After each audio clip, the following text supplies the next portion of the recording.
Então, boa tarde oficialmente a todo mundo.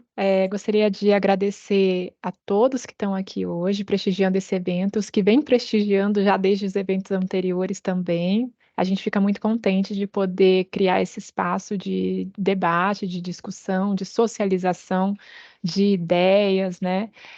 Aqui mesmo que virtualmente, né? Através desse evento.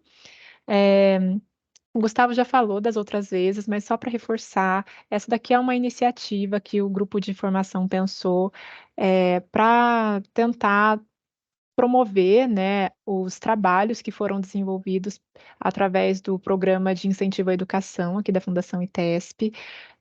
Então, todos os trabalhos que vocês estão acompanhando ao longo desse ciclo, que contém 5 palestras esse ano, são trabalhos que foram beneficiados com o programa de incentivo daqui da Fundação ITESP.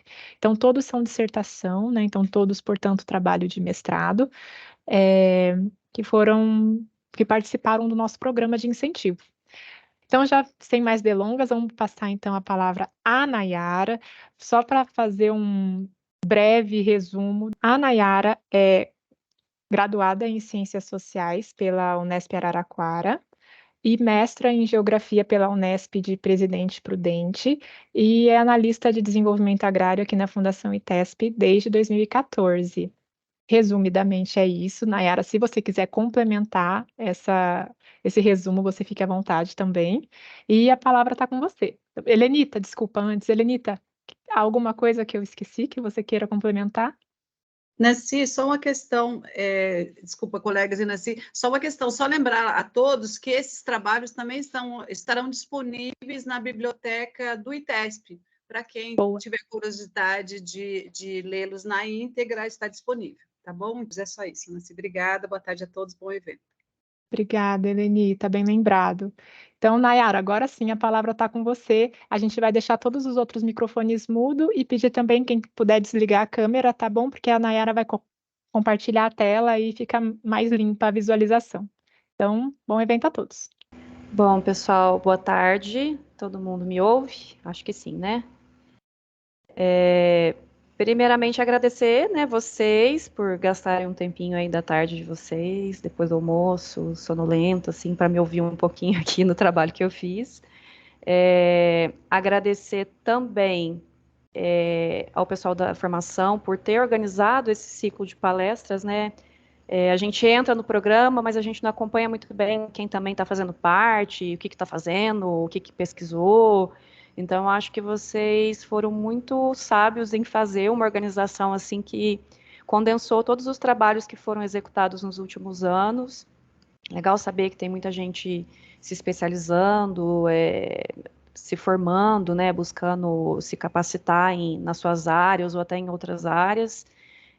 A gente sabe que isso é complicado no ITESP, né? A gente tem esse excelente programa, que inclusive eu agradecer vocês também, porque a gente sabe que vocês lutam por ele, que é a liberação de horas para a gente poder cursar. Então, agradecer ao ITESP por isso, né? E a vocês especificamente, porque eu sei que vocês fazem esse programa acontecer e resistir dentro da fundação. Antes de mais nada, assim, eu acho que a maioria das pessoas que estão aqui são colegas, né? A maioria deve me conhecer ou já ter trabalhado comigo direto ou indiretamente. Como a Nancy me apresentou, eu sou formada em Ciências Sociais pela Unesp de Araraquara, inclusive sou caloura da Nancy. Durante o percurso da minha graduação, eu fiz o bacharel e a licenciatura. Eu me dediquei muito mais à licenciatura. Então, a área da pesquisa foi uma novidade para mim. E durante a licenciatura, eu participei de um programa de extensão universitária, que inclusive a Nancy também participou, né? Nós não trabalhamos juntas, mas trabalhamos no mesmo projeto. E eu fui professora de geografia durante 7 anos no município de Boa Esperança do Sul, num cursinho preparatório pré-vestibular para alunos da rede pública. Foi uma das melhores experiências, inclusive, da minha vida, assim, em termos de realização profissional, porque era um projeto muito bonito que dava muito certo, que tinha muitos resultados felizes, né? Então, eu lecionei também geografia, sociologia, filosofia na rede privada de ensino, antes de entrar na Fundação ITESP em 2014, no concurso de 2013, né, em 2014 eu ingressei para trabalhar no grupo técnico de campo de Presidente Venceslau, onde fiquei durante quase 9 anos. Recentemente eu me transferi para a sede, estou trabalhando agora no grupo de socioeconomia. Portanto, foram aí quase uma década de trabalho no Pontal, com realidades muito diferentes, diferentes de tudo que eu já tinha visto do rural. Eu tinha um pouco de vivência no rural familiar, mas até então nunca tinha trabalhado diretamente ou vivido com tanta intensidade no rural, no meio rural, com atividades com a população rural, embora o rural ele tivesse muito presente na minha família. Então, eu acho que o trabalho na Fundação ITESP, inclusive, me aproximou com algumas raízes que eu havia não me dado conta ainda de que existiam e que passavam um pouco despercebidas, assim, para a minha vida, né, de maneira geral. Então, esse trabalho, ele, na verdade, ele é um mestrado em geografia, né? Não é na área que eu sou formada. Eu fiz em geografia porque, como eu morava em Presidente Prudente, e existe um campus da Unesp lá com um curso muito bem conceituado, com nota máxima pela CAPES, aquilo foi, né, um chamariz para cursar, a possibilidade de estar ali e cursar. E então, num primeiro momento, eu cursei uma disciplina como ouvinte no programa. Eu ainda não estava matriculada, foi quando eu conheci meu orientador, conheci o programa, sobre o que se abordava ali, né, ver se eu tinha capacidade, se era do meu interesse estar me especializando naquele programa. E, concomitantemente, eu também fiz uma especialização, que eu esqueci de falar, de escrever no meu currículo, que foi uma especialização organizada tanto pela Unesp, quanto por movimentos sociais, pelas prefeituras do Pontal, as secretarias de ensino do Pontal, que têm escola rural ou que recebem alunos provenientes de assentamento, que foi uma especialização voltada, foi muito multidisciplinar. Inclusive, do ITESP participamos eu e o Robson, durante um ano, tendo aulas, assim, semanais aos sábados, eram aulas itinerantes, a gente teve aula em várias escolas, em assentamento, em município de Mirante, Teodoro, enfim, a gente, inclusive na Unesp, a gente transitou muito por entre esses lugares aos sábados, e foi uma experiência muito legal de conhecer os professores que atuam nas escolas onde estudam os filhos dos beneficiários, né? Quando a gente chega no assentamento para trabalhar com a TER, principalmente na área social, que é da onde eu venho, né, na minha formação e da minha especialização aqui dentro da fundação, é muito engraçado. Mas cadê a agricultura familiar? Cadê a família? A gente às vezes não enxerga a família, né? A gente enxerga às vezes só o titular, a titular, às vezes a gente não enxerga os filhos se eles estão na escola, porque eles estão integral na escola. Então é um pouco complicado a gente ter essa aproximação. Então foi uma experiência muito, muito interessante para mim. E o meu ingresso no mestrado, eu acho que é importante eu fazer esse histórico para que a gente é, tenha um entendimento assim do meu trabalho, que foi um trabalho da pandemia. Eu entrei no mestrado em 2020, a minha aprovação é de 2020, e as aulas se iniciaram em março de 2020. Eu tive uma semana de aula e logo depois veio o isolamento social, a pandemia já era um fato concreto no estado de São Paulo, e aí a gente ficou no isolamento mais severo e mais restrito, né? Então, assim, foi muito complicado, porque ninguém estava preparado para se adequar a aulas assim como a gente está hoje, que virou uma rotina nas nossas vidas, né? 2020 isso não existia, isso não era rotineiro. As universidades públicas sempre tentaram, ao máximo, manter os seus cursos presenciais pela questão da qualidade, da dedicação, e infelizmente a gente teve que entrar nessa barca de maneira obrigatória, sem muito preparo para isso. Então, eu digo que foi uma experiência muito ruim pela questão das aulas, porque a gente foi aprendendo a fazer no caminho. tanto os professores quanto os alunos, né? Como que se daria uma aula, como que seria repassado o conteúdo, qual que seria a dinâmica da aula, foi muito ruim mesmo. Fora isso, fora a pandemia, houve, né, outra pandemia dentro da pandemia, que foi o PL 529. Eu tinha acabado de assumir na diretoria da FTESP, e tudo isso fez com que o trabalho fosse muito afetado por questões exteriores. A pandemia, não existia vacina, o PL 529, logo mais o outro PL. Então, o mestrado é durante 2 anos, né? São 2 anos para fazer. Então, foi muito difícil.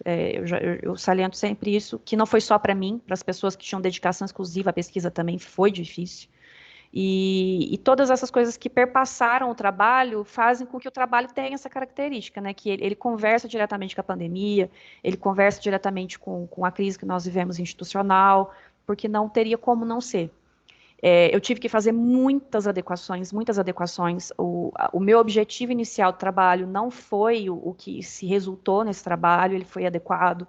Redução de entrevista, sabe, preocupação de contaminação, de contaminar os outros. A gente tinha vários rodízios para trabalhar, enfim. E aí a gente foi se deparando, inclusive, com o que a gente está preparado para atender os nossos beneficiários num mundo mais digital. Então, até a questão da ATER digital, o que ela deveria ser, o que ela pode ser, ela acaba aparecendo no trabalho também, porque eu tentei realizar entrevistas por WhatsApp, chamada de WhatsApp, e aí você começa a perceber a exclusão digital do campo, enquanto algumas famílias, alguns assentamentos estão com um celular individual, pessoal, para cada assentado. Você está vendo que tem um assentado que está tendo que emprestar o celular para os netos assistirem aula porque não tem aula. Então, assim, foi uma situação muito adversa, muito, muito única, onde vários questionamentos foram levantados. Eu acho que a questão da exclusão digital e de que forma nós estamos preparados para levar a extensão por outros meios que não só o meio presencial, foram questionamentos que apareceram, né? Tem um momento na pesquisa em que tem uma reunião no assentamento a respeito de crédito, habitação, onde começaram a ser construídas as casas dos assentamentos André Franco Montoro e Dom Paulo Evaristo Armes. E aí é interessante que nessa foto tem um servidor do INCRA, e esse servidor ele faleceu de Covid. E foi assim, pouco tempo depois da gente ter feito essa reunião, a gente ia aos assentamentos e não havia o uso de máscara, assim, de maneira, sabe, geral. Existia uma percepção inicial de que o Covid era um problema meio urbano, era coisa de cidade grande, e que no rural, né, a gente estaria mais seguro, entre aspas, né, a gente, digo, assim, o senso comum, né.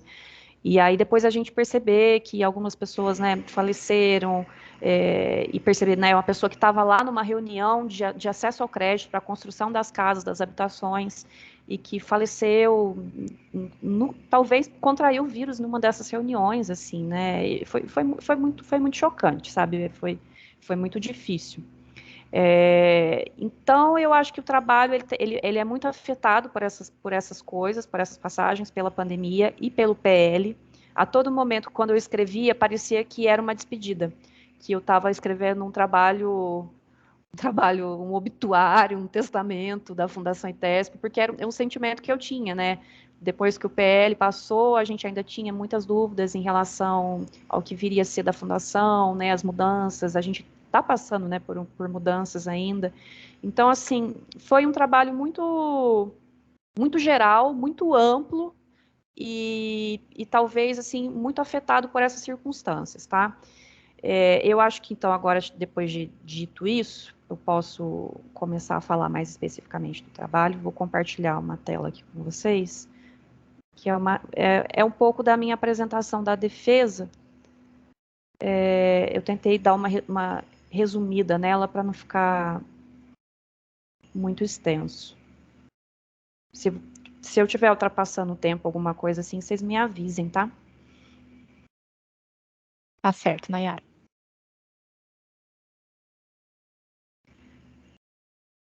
Estou abrindo aqui, estou tentando maximizar. mas não estou conseguindo. Deixa eu ver o que é. Dá um Pronto. F5. Eu tava, mas eu acho que tinha uma tela na frente aqui do Teams, ele não estava reconhecendo, agora foi. Bom, então a minha defesa foi nesse programa de Geografia da Unesp de Presidente Prudente, meu orientador foi o professor Antônio Nivaldo Espanhol, um professor que já teve alguns trabalhos com a própria Fundação ITESP, é um professor que tem estudos dedicados a questões das políticas públicas rurais, né? Então é o campo de pesquisa dele, ele é o que ele vem pesquisando há muitos anos, desde microbacias, PAA, enfim, políticas públicas que envolvem muito o nosso trabalho. E o título do meu trabalho é Dinâmicas das Políticas de Desenvolvimento Agrário e Fundiário, Impactos Locais e Dilemas de uma Assistência Técnica e Extensão Rural Integrada. Bom, o que eu entendo aqui como dinâmicas? Como eu disse para vocês que o meu trabalho foi afetado pelo contexto, eu quis fazer uma análise das mudanças e das modificações que o trabalho do ITESP foi sofrendo ao longo dos anos. Obviamente que desde o início da fundação até os dias atuais são inúmeras, mas no meu próprio recorte existencial dentro da Fundação ITESP, que inicia em 2014, muitas foram as mudanças que ocorreram na forma como a gente executa os trabalhos, no objetivo dos nossos trabalhos, né? Então, essas dinâmicas estão nesse sentido e de dialogar com as políticas públicas numa esfera geral, né, de políticas públicas no âmbito mais geral, não só nossas específicas. Impactos locais, quando eu falo de impactos locais, eu estou muito centrada na realidade de Marabá Paulista. Como eu trabalhei em Venceslau e eu trabalhei também em Marabá, né, antes da criação do escritório de Marabá Paulista, era o GTC de Venceslau que atendia Marabá e continua atendendo nos assentamentos antigos. Eu pude ver, assim, participar de todo esse processo de criação dos assentamentos novos, desde o cadastro de famílias até o dia do sorteio dos lotes. Participei de vários mutirões de cadastro. A gente viu, né, a questão das aberturas das fazendas, a chegada dessas famílias lá, as dificuldades. Para vocês terem uma ideia, a população assentada de Marabá dobrou com a implementação dos 2 últimos assentamentos em 2017. Então, foram impactos muito significativos para, principalmente, né, a questão dos serviços públicos municipais, primordialmente, né, a questão de educação, saúde, abertura de estrada, enfim, tudo isso que acho que falando assim para o ITESP, parece que eu não estou falando talvez uma grande novidade, né? Me parece muito óbvio, principalmente para quem é funcionário da casa há muitos anos. Mas é que quando a gente está trabalhando, desenvolvendo um trabalho seja qual for, né, uma pesquisa, eu acho que a gente tem que ter um compromisso de falar o óbvio. Muitas vezes eu escrevi aquilo, mas parecia que era muito óbvio para mim, mas pode ser que não seja óbvio para uma pessoa que não sabe o que é um pé de cana, entende? Os nossos trabalhos, eles têm que estar pautados em divulgar e falar sobre o ITESP, seja academicamente ou, né, fora de divulgação, para pessoas que simplesmente não fazem a menor ideia do que seja isso aqui, porque isso não é óbvio. Isso é óbvio para nós, mas para as pessoas de fora não é. Então, assim, eu tive muitas vezes partido óbvio porque eu queria que esse trabalho fosse lido por uma pessoa que simplesmente não sabe o que é a TER, não sabe o que é um assentamento, não sabe o que é uma área rural, até uma pessoa que trabalha na área, né? Então tem esse compromisso então, de ser, às vezes, informações que não trazem novidades para nós, mas que trazem novidades para outros, né? Para terceiros. Então, o trabalho, eu posso começar a falar dele, não seria necessariamente justificativas dessa pesquisa, né? Justificativas, eu acho até que eu já apresentei um pouco disso, falando da questão de Marabá, dos impactos, da criação dos assentamentos. Mas eu acho que é muito interessante para nós, que somos extensionistas, trabalhar a questão da polissemia do trabalho de campo. Quando você faz um trabalho uma pesquisa na área das ciências humanas e sociais, principalmente, a questão do trabalho de campo, ela é um negócio, assim, muito problemático. Ao mesmo tempo que ela é central Hoje há um senso comum de que é necessário um trabalho de campo para uma pesquisa ser minimamente decente nas ciências humanas e sociais. Mas a questão é que quanto de vivência no campo é necessária para que eu diga que aquilo foi de fato um trabalho de campo. Às vezes a gente se depara eu lembro dos meus colegas de trabalho ficarem muito indignados, falando que pesquisador falou que foi lá e fez uma pesquisa no assentamento. Nunca vi ele lá, nenhum assentado nunca viu ele lá, ninguém conhece ele. E assim, eu achava essa crítica assim muito, muito interessante e válida, né? Eu acho que a gente tem que entender que realmente algumas pesquisas que se dizem trabalhos de campo, talvez elas não tenham um aprofundamento. E dentro das ciências sociais, especificamente, quando você pega a área da antropologia, por exemplo, que o trabalho de campo é uma vivência de campo extrema, a gente vê que existe diferença, né? Eu penso sempre que, assim, quando as pessoas que nunca viveram, talvez, uma realidade, falam de trabalho de campo, elas falam com alegria, com entusiasmo. Nossa, eu vou fazer campo. E o campo, em grande maioria das vezes, ele pode ser cansativo, frustrante. Você se depara com situações, assim, de calor, de chuva, de perrengue, e que às vezes existe uma romantização de quem não vive aquilo cotidianamente, que é também algo bom, né? Essa visão de fora, essa idealização do campo também é positiva, mas também tem um outro lado de uma pessoa, por exemplo, um colega meu, né, não estou falando de ninguém específico, mas pode ser qualquer um de vocês, inclusive, que está, sei lá, 20, 30 anos trabalhando, pegando um carro, pegando estrada, 3 vezes na semana, se dirigindo a 100 quilômetros, mais estrada de terra, com um carro com balanceamento não muito legal, sem amortecimento adequado, e se deparando, sabe, com aquele campo que é um campo pesado, né? Então, assim, como que eu posso trabalhar com essas duas perspectivas de campo? O trabalho de campo acadêmico, da pesquisa, e o trabalho de campo de um profissional da Fundação ITESP. E quando eu digo profissional da Fundação ITESP, foi algo que eu vi na pesquisa também, isso, gente, a partir do recorte que eu fiz das entrevistas, tá? Isso não é uma generalização, essa pesquisa não é uma generalização. Ela é um diagnóstico de algumas coisas que foram feitas através de entrevista. Nós, na Fundação ITESP, não nos consideramos extensionistas rurais, majoritariamente. Nós nos consideramos técnicos. E técnicos, eu acho que no peso da palavra do técnico do Estado, do técnico da burocracia. Nenhuma entrevista eu ouvi e vi algum profissional, algum colega se tratando como um extensionista rural. A maioria se tratava como técnico. E eu acho que essa é a expressão de uma carga pesada da burocracia do Estado em cima do nosso trabalho, que é uma crítica que os colegas têm, né? Isso foi trabalhado aqui também na dissertação, mas por isso que eu acho que a polissemia ela entra aí de novo, porque o extensionismo, né? E o extensionismo ele parte das universidades, ele parte de levar um saber produzido nas universidades para o campo. Obviamente que ele parte de uma maneira problemática, que também foi analisado nessa pesquisa, né? A gente sabe os problemas que o extensionismo rural trouxe, né, em termos de desenvolvimento de técnicas que foram prejudiciais à saúde humana, do meio ambiente, disseminação de pacotes que foram e ainda são, de certa maneira, muito, muito complicados. Portanto, isso faz esse link ainda com a questão da polissemia do trabalho de campo. O recorte, então, eu já falei por que eu escolhi esse recorte, né? E esse recorte também, ele implica numa escala. Quando a gente trabalha e analisa políticas públicas, a gente percebe que existe uma importância da escala municipal na aplicação dessas políticas. A gente sabe que o município ele é responsável por instrumentalizar muitas ferramentas, muitas políticas, ele é o acesso a políticas principalmente sociais.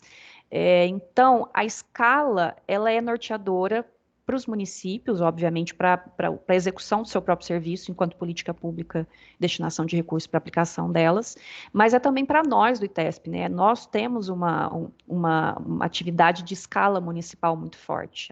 As nossas relações são muito municipalistas em termos de conversar com o prefeito, com Câmara, das nossas próprias alianças, e eu falo alianças aqui por uma questão de conceito dentro do trabalho, que a gente faz dentro do nosso trabalho cotidiano da Fundação ITESP. E não só por isso, porque a partir de 2010 foram tentadas, eu acho que foram tentadas, elas não obtiveram sucesso, algumas políticas com outro enfoque que retirasse essa questão do município como norte da organização, que foram as políticas territoriais. E aí nós tivemos aí os territórios da cidadania, né, no Pontal tivemos, acho que no Vale do Ribeira também.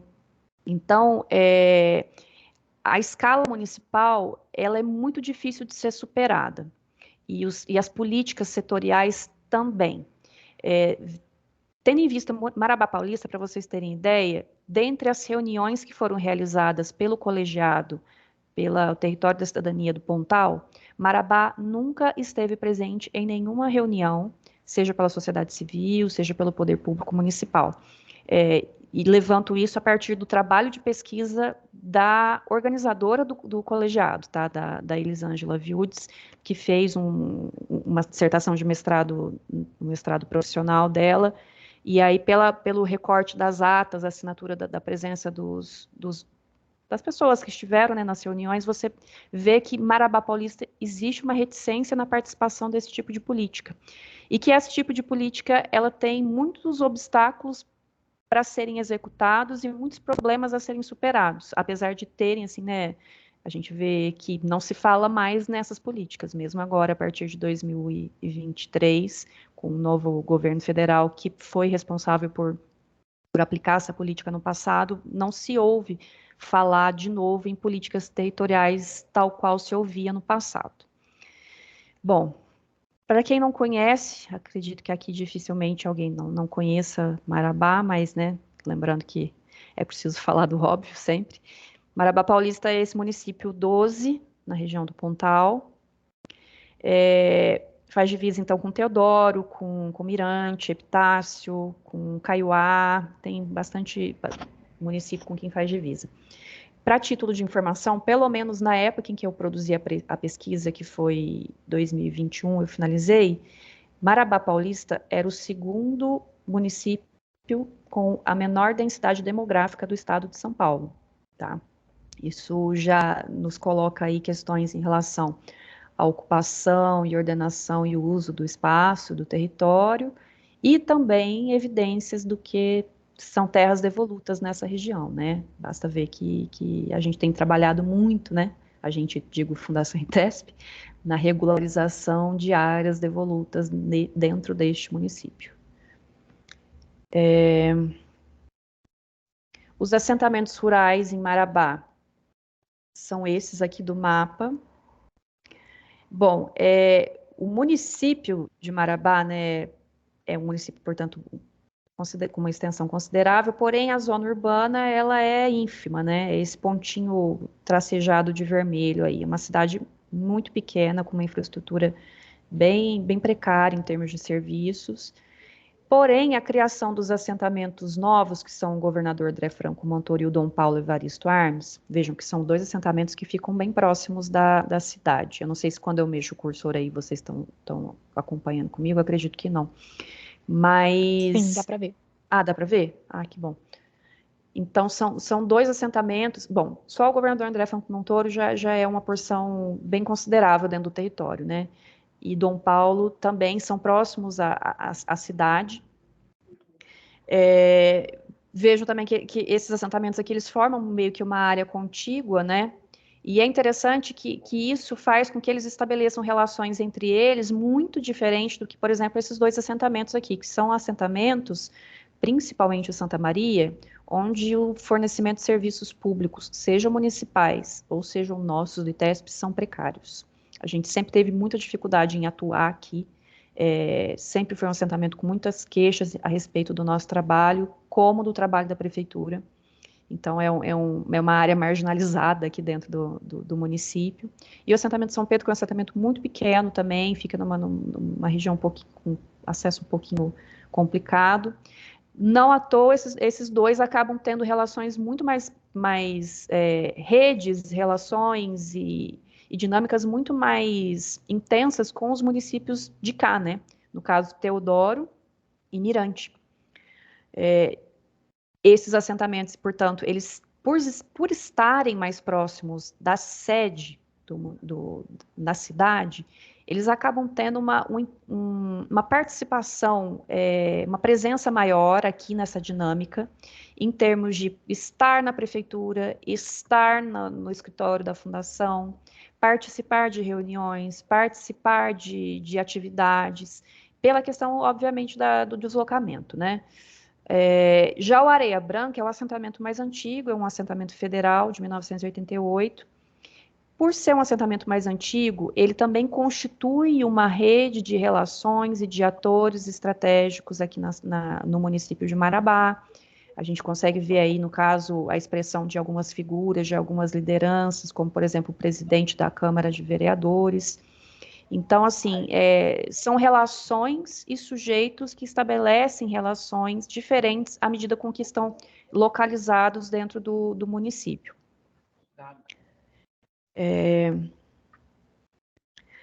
Voltando agora a um panorama mais geral da pesquisa, os objetivos, digamos que gerais e específicos, né? O que eu abordei dentro desse recorte, dentro dessa realidade, dentro disso que eu tentei mapear para vocês em relação a Marabá. Eu tentei identificar as dinâmicas desses serviços do ITESP, da nossa TER, que eu considero, portanto, uma TER integrada. Esse integrado em relação à política concomitante que a gente tem que executar de fiscalização das áreas públicas com a política a TER de extensão rural. Aí, para isso, eu realizei um resgate histórico de conflitos territoriais aqui do Pontal, né, de obras clássicas aí que todo mundo já deve ter ouvido falar, do Ferrari, do próprio Kaká, que tem uma obra também mais recente, atualizada, mas muito importante para a gente conhecer. Fiz a questão da localização de Marabá dentro desses conflitos, né? E do surgimento da TER pública brasileira e dos desdobramentos que essa TER tem e de que maneira o ITESP surge dentro desses desdobramentos, né? Então, eu fiz um resgate desde lá da década de 40, da Abicar, das primeiras, da Embrater, enfim, todo um resgate de como foi feito, como foi se desenvolvendo a TER pública e originalmente nem era necessariamente pública, né, dentro do Brasil, até chegar no surgimento da Fundação ITESP, onde era, de fato, né, a crise do sistema público de ATER e de que não havia mais um sistema, uma organização, um financiamento governamental em esfera federal e que os municípios e os estados optaram por sim ou não desenvolver essas atividades de maneira mais autônoma. Um outro ponto foi relacionar essa TER com perspectivas de desenvolvimento. E isso eu faço muito menos teoricamente no meu trabalho, porque não houve tempo para isso, e faço muito mais durante as entrevistas. Eu quis perguntar tanto para os colegas, quanto para os assentados, quanto para pessoas que eu acho estratégicas dentro do desenvolvimento de políticas públicas, o que eles entendiam como desenvolvimento sustentável, e aí surgem perspectivas assim muito difusas, muito diferentes, mas em alguns momentos elas entram em consenso com alguns objetivos são muito consensuais nas perspectivas.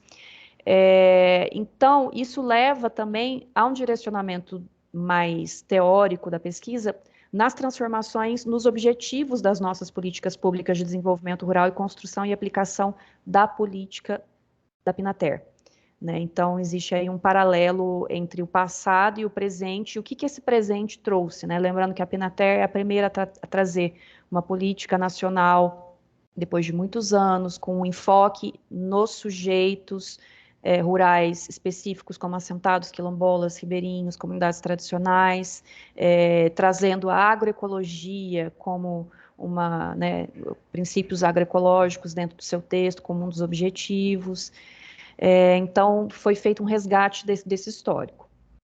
E, por fim, foi feito também uma avaliação dos nossos serviços da Fundação ITESP a partir desses atores envolvidos na aplicação dessas políticas, sejam envolvidos diretamente nós, né, funcionários e assentados, e indiretamente o poder municipal, né, poder público municipal. E aí, através das entrevistas, eu tentei compreender um pouco quais são os papéis sociais que cada ator executa, quais os papéis políticos que cada ator executa, quais os consensos, quais os dissensos entre esses atores, e os impactos que essas ações desses atores trazem para o município e para os assentamentos rurais. Os procedimentos que eu utilizei é uma pesquisa qualitativa de estudo de caso, né? Então, utilizei as informações preliminares, as minhas fontes primárias, utilizei documento, fotografia, revista, ata, projeto que a gente elaborou na Fundação ITESP, decreto, projeto de lei, enfim, foram muitos documentos. A princípio, essa pesquisa seria muito mais uma pesquisa participante no campo, mas em função da pandemia eu tive que adequar toda essa metodologia, toda essa pesquisa. Embora a relação com a pesquisa da observação participante nunca tenha deixado de ocorrer pela minha vivência no campo, pela minha ida no campo, né? Então eu fiz um caderno de campo, apliquei questionário com entrevistas semi-estruturadas. Essas entrevistas semi-estruturadas foram aplicadas com 3 atores, né, que eu considero estratégicos. Vou passar aqui para o quadro para vocês verem. Poder Público Municipal, eu considero que é estratégico para nós, para a execução da nossa política de ATER, a Secretaria da Agricultura e Assistência Social, né? Então foram 2. Na Fundação ITESP foram 8, que foram os colegas que atuam em Marabá ou já atuaram, né? Não foram todos, foi feito aí uma amostra, também reduzida em função da pandemia, dos problemas que a gente enfrentou aí. E os nossos beneficiários também, né? Foram 16 entrevistados nos assentamentos de Marabá. Então, essa entrevista, é importante dizer, né, que foi semi-estruturada porque eu acredito que quando você vai a campo e pergunta, e eu acho que para nós que trabalhamos no campo, a gente sabe disso, nem tudo que a gente pergunta a gente obtém uma resposta. Mas às vezes a resposta vem numa coçada de nuca, numa olhada para um lado, numa piada. Então, a resposta dos nossos questionamentos, elas podem vir de maneiras tão diversas que não é uma pergunta com um xizinho assinalado que muitas vezes responde aquilo que eu quero saber.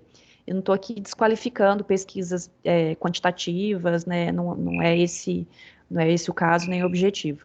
Mas quero dizer que, assim, que o objetivo dessa pesquisa, enquanto uma pesquisa qualitativa, era justamente abrir para que as pessoas falassem, né, e questionassem. Então, houve um roteiro que abordou algumas temáticas e as pessoas puderam falar além desse roteiro e eu também pude induzi-las a falar além desse roteiro. Inclusive, tive problemas na elaboração do questionário. Questionário não é uma coisa fácil de ser elaborada.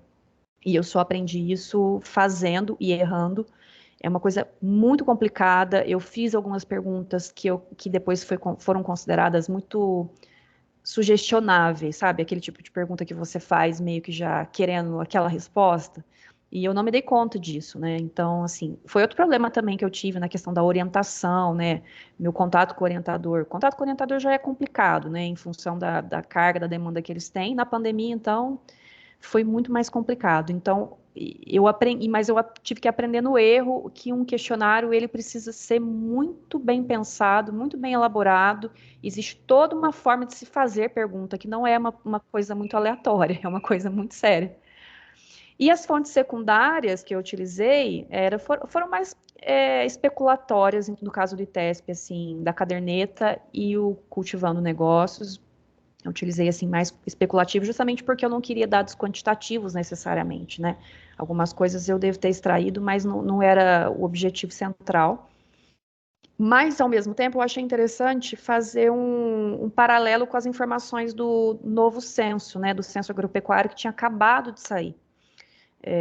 Então, esse eu quis me ater um pouco mais, porque eram dados recentes, de um estudo, né, que foi problemático também, então, com eles eu conversei um pouco.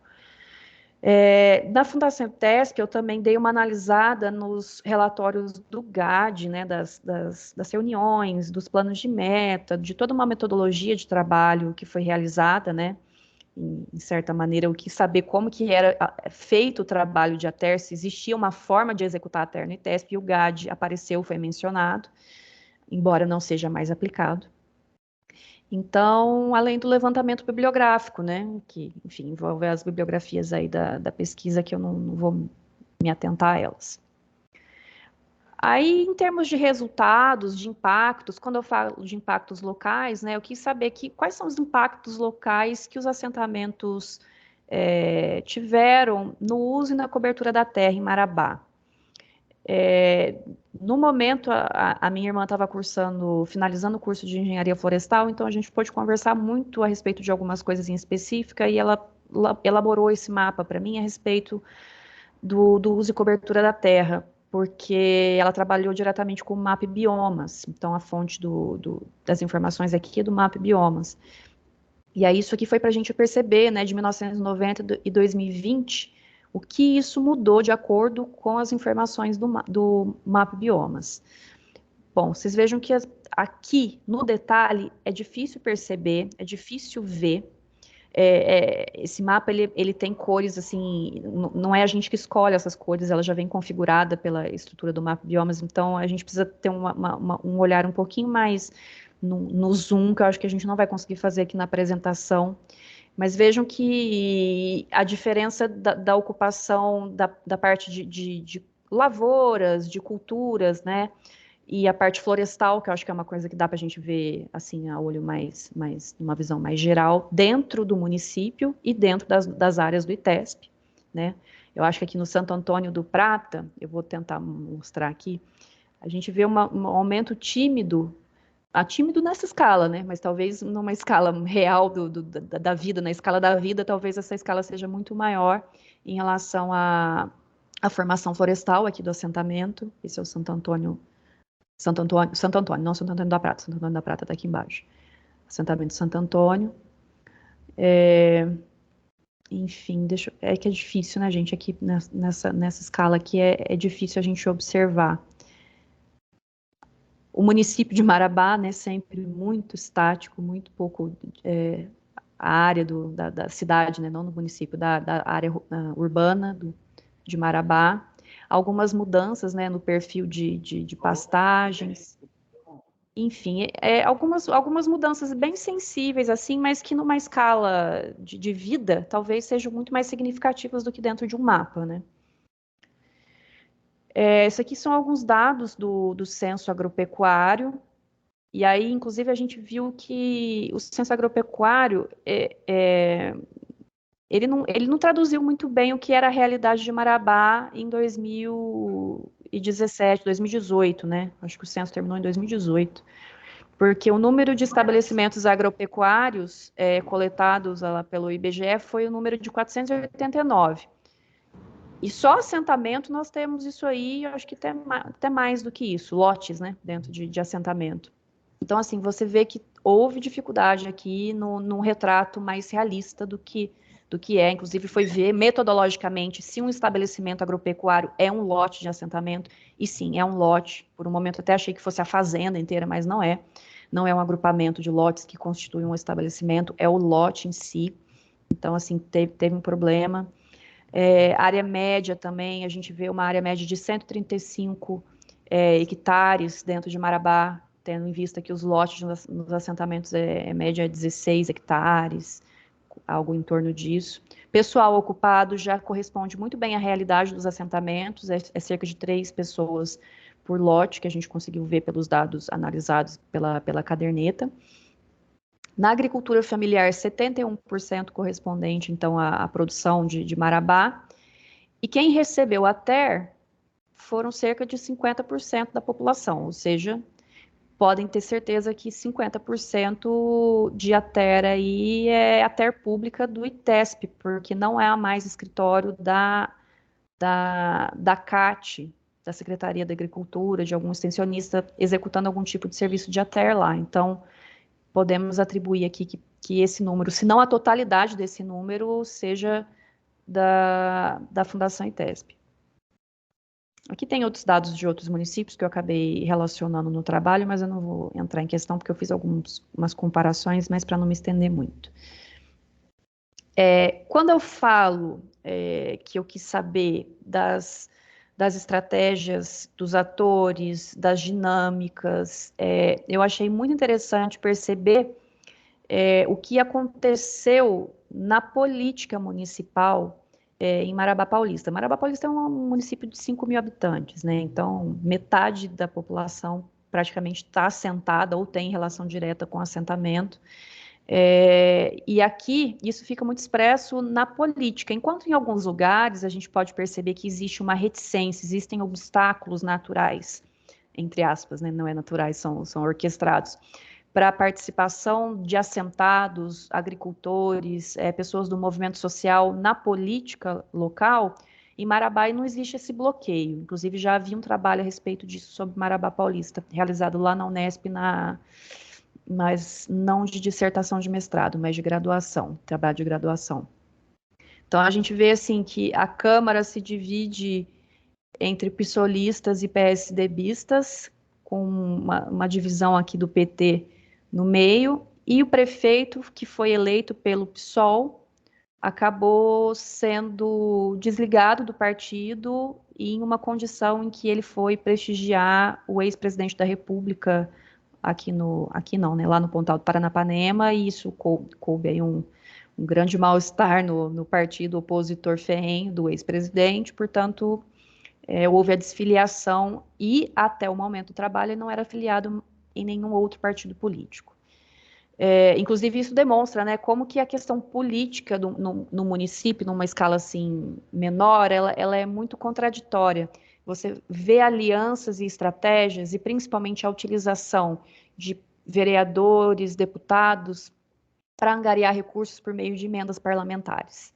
A gente vê isso, uma moeda de troca muito forte, não é só em Marabá, municípios maiores também isso acontece, mas ali é muito explícito, né? É uma coisa que você não precisa investigar muito para enxergar como acontece. Então é isso, inclusive aqui, é um agricultor, o prefeito, ele é um assentado do assentamento Santo Antônio, agricultor também, agricultor assentado, agricultora assentada, e servidores públicos. Basicamente no que consiste a sociedade marabaense, são assentados e servidores públicos, né? E eles aqui se dividem em grupos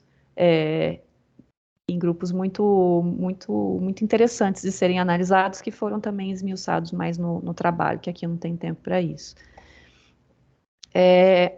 Outra coisa que foi analisada, portanto, quando eu falo do GAD, né, é a gente poder ver, né, dessas dinâmicas do trabalho, o que se espera do trabalho de ATER. O GAD, ele trouxe alguns diagnósticos interessantes para serem mapeados, né. Os problemas, eles continuam sendo os mesmos, em termos de infraestrutura, que são do poder público municipal, estrada, transporte, saúde, a comunidade, o que se atribui a ela como um problema, a falta de união, né, de associativismo, cooperativismo, problemas com reserva ambiental e problemas específicos com políticas públicas, né, no caso mencionado era o PA, mas no momento da pesquisa não podia nem falar que era PA, porque o PA basicamente não era mais operado, não existia mais recurso para sua utilização. E do ITESP, mais a questão de poços e manutenção do solo, problema de erosão, curva de nível, esse tipo de coisa que era relatado pelos assentados.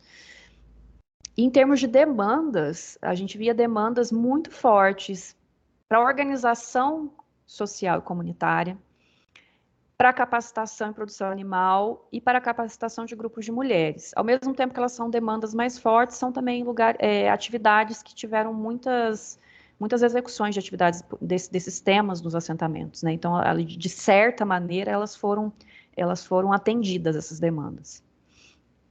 Então, assim, isso era um instrumento que a gente tinha de trabalho, isso foi... o GAD, ele nasce, inclusive, de uma necessidade da Fundação ITESP se adequar à política nacional de ATER, porque a política nacional de ATER tinha como pressuposto a organização de uma metodologia de trabalho, de diagnóstico, né? Então, foi criado uma forma de trabalhar para nós, e aí eu perguntei para os colegas, né, se isso dava resultado, se isso era bom, e a maioria dos colegas diz que, apesar de ser bom, eu prefiro o meu método próprio. Apesar de ser bom, não adianta nada a gente voltar no ano que vem e os problemas serem os mesmos. Apesar de ser bom, a gente tem dificuldade de aplicar porque demanda muita logística, muita gente para chamar, para participar da reunião. Enfim, existem problemas aí, ao mesmo tempo que existem os méritos identificados por grande parte dos colegas, existem os problemas. E a mesma coisa com os beneficiários, tá? Os beneficiários, eles relatam basicamente os mesmos problemas e as mesmas virtudes da aplicação de metodologias assim.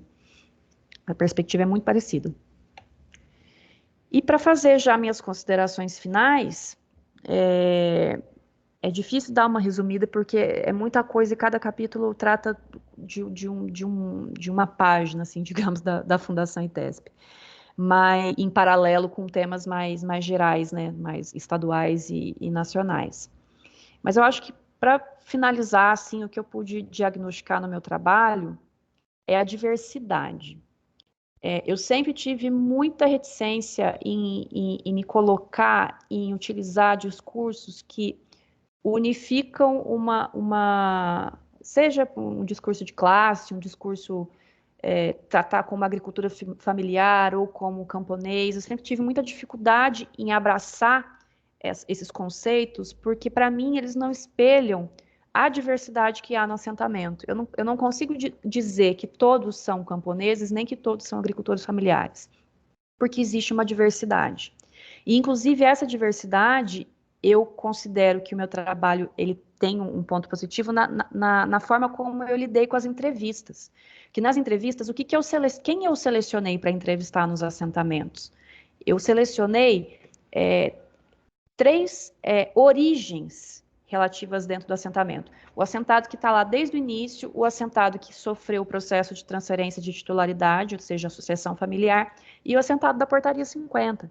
Porque para mim são 3 tipos, não posso falar tipo, não é essa a categoria, não é isso a terminologia correta, mas são 3 formas de acesso ao assentamento que implicam em diferenças de visão de mundo, de visão de produção, de visão de política pública, e nós lidamos com todos eles. Portanto, assim, é importante a gente sempre falar que o assentamento é o lugar da diversidade, não é o assentado, são os assentados nas suas pluralidades, nas suas diferentes visões de mundo, objetivos, e aí a gente vê isso nas entrevistas, objetivo de desenvolvimento sustentável, de objetivo de vida, relação com a cidade, é muito diverso. Então, trabalhar com política pública na diversidade é você contemplar a diversidade. Eu acho que você não pode fazer anular ou excluir perspectivas diferentes. É necessário que todos tenham o direito de se desenvolver tal qual querem dentro do rural, com o que acreditam dentro do rural. E aí essa diversidade, ela está muito, então, colocada nessas relações espaço-temporais, em redes, em coletivos, dentro da participação política que eu mostrei para vocês. Existe uma interpenetração de funções sociais e relações entre os atores, ao mesmo tempo que o cara ele é assentado, ele é o prefeito, ao mesmo tempo que ele é servidor motorista do município, trabalha no assentamento, ele também é o presidente da Câmara, ao mesmo tempo que o técnico de ITESP é técnico de ITESP, ele é o vice-prefeito. Enfim, existe uma interpenetração de funções que também contribuem para uma dinâmica muito específica dentro desse município, né? Então, isso não pode ser perdido de vista também. Então, a dimensão das dinâmicas espaciais, produtivas e sociais do município e essa relação com o rural, elas perpassam analisar todos esses sujeitos, esses atores, né, para poder entender, né, as transformações e os impactos, essa questão das resistências que existem às políticas territoriais e também esses impasses que a gente tem entre a fiscalização e a extensão dentro do nosso trabalho. O próprio território do Pontal do Paranapanema, sendo o Marabá uma fração desse território, né, em um conflito assim, que é um conflito permanente com os projetos políticos de extinção de entidade, regularização fundiária de grilos, titulação, que eram temáticas que em 2021 apareciam e que hoje já são algo que vem se efetivando dentro da política atual, né, os projetos que a gente inclusive vem executando.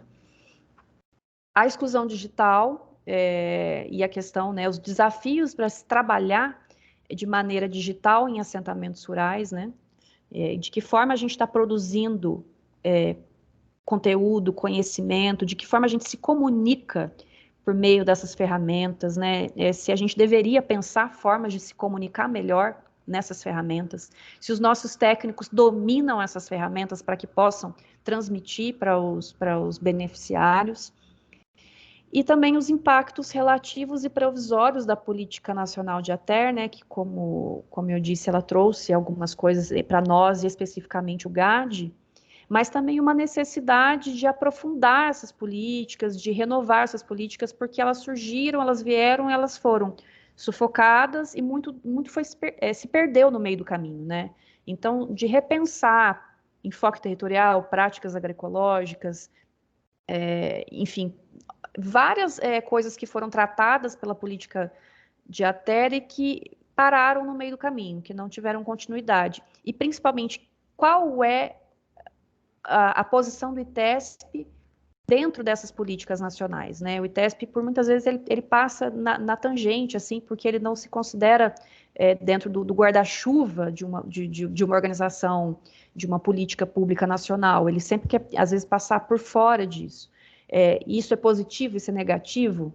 A gente está perdendo, a gente está ganhando? Né? Então, eu acho que ficaram muitas questões, inclusive o futuro da Fundação ITESP, a relevância da Fundação ITESP. Muitas coisas aconteceram depois da pesquisa, e essas questões eu acho que elas podem se aprofundar, né? Dos nossos questionamentos, do nosso trabalho, dos objetivos dos nossos trabalhos, o que a gente tem feito, no que a gente tem se debruçado, qual que é o nosso objetivo principal hoje. A gente tem atendido às necessidades reais e objetivas dos beneficiários? São essas coisas que são perguntas que não são, elas são permanentes, né? Elas devem ser permanentes em análise de políticas públicas, né? Mas agora eu acho que elas são gritantes pelas mudanças e as alterações que foram ocorrendo aí nos nossos objetivos, na nossa fundação e na política como um todo, né? Eu acho que eu fico por aqui, não vou me estender se tiver, né, algum questionamento, alguma coisa que tenha ficado por alto, eu posso falar um pouquinho. E essa aqui é um compilado de visitas e de imagens que esse tanto de gente aqui. Foi o dia do sorteio dos lotes no assentamento André Franco Montoro. Visitas, né, feiras, visita em assinatura de projeto.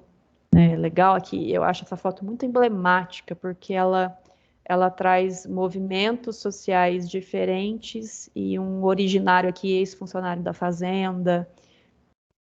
Enfim, eu acho que eu quis trazer a diversidade também. Eu acho que o meu trabalho, ele fala muito disso, da diversidade, de que os assentados não são uma coisa só, os técnicos também não. E eu acho que o mais difícil é trabalhar na diversidade, mas a diversidade também ela traz a riqueza, né? Ela traz muito de inovação, de coisa que vale ser a pena pensada, eu acho, em termos de política pública.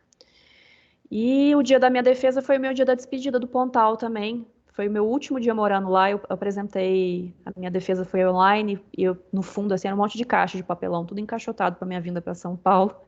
Chorei a beça no final também, porque o Pontal tem uma importância muito, muito grande para mim, e esse pessoal aí, com certeza, tanto os meus colegas quanto as pessoas que moram aí nessas áreas tão longínquas, tão bonitas e às vezes tão problemáticas. Então é isso, gente.